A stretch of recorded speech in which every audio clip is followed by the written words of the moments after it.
A lone priestess walks towards an underground chamber, proclaiming her innocence to the people lining the streets. It doesn't matter. She's already been judged and found guilty. Her sentence: live burial. The underground chamber contains a portion of bread, water, milk, and oil. She will have a lamp, a bed, and a blanket, but she will not emerge alive. At the threshold, the priestess pauses, claims her innocence one last time, then enters the chamber, never to be seen again by the Roman people.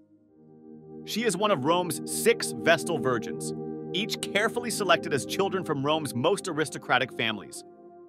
But now, with her death, there are only 5. A new priestess must be chosen. 6-year-old Laconia witnesses the spectacle, never suspecting that a few days later, she'd be chosen as the next Vestal Virgin. Her age, her patrician family lineage, and her apparent good health make her the best candidate to serve the goddess Vesta in the eyes of the Romans. Her parents are proud that their daughter has been chosen. Laconia is afraid, but she has no choice in the matter. She must serve the goddess for at least the next 30 years. For the first 10 years of Laconia's service, she is considered in training, learning how to be a Vestal Virgin. Her most important duty is keeping vigil over the flame of Vesta, the virgin goddess of the hearth. Vesta doesn't have a statue like other Roman gods and goddesses. Instead, she is represented by the flame, which burns day and night in her temple, located next to the forum in the center of the city. Like all Vestal priestesses, Laconia spends part of each day on shift, watching and tending to the flame.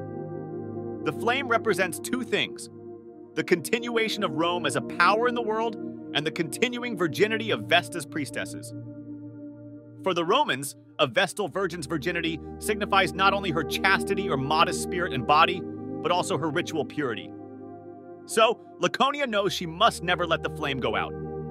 Her life, the lives of her fellow Vestals, and the safety of Rome itself depend on it.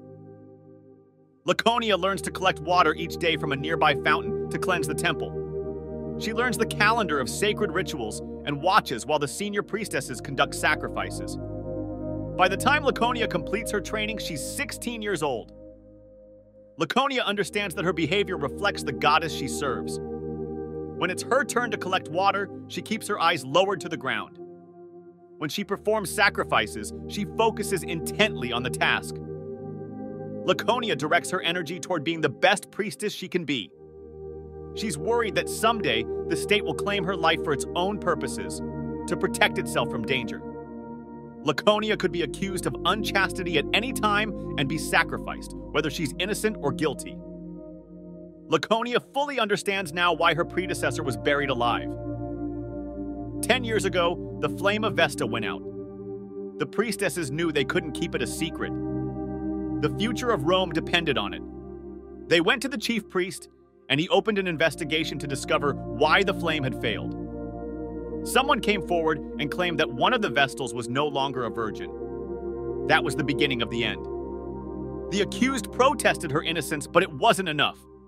She was tried and found guilty.